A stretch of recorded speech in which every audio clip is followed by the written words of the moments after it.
Here I have EssentielB HeYou 60, and today I'm going to show you how to transfer files on this device. So to do this, firstly you have to open the File Manager application. Here you can transfer files. For example, let's transfer files from the internal storage to the SD card.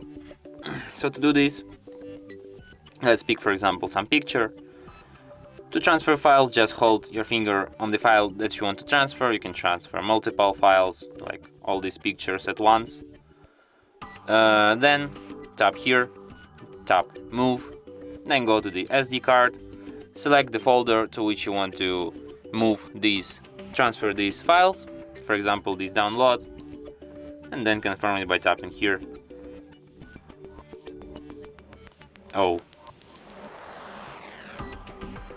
Okay, so let's make it one more time, because there was some kind of issue.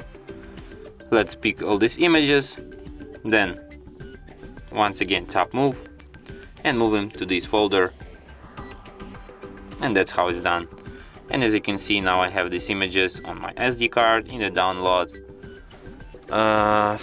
folder, and here they are.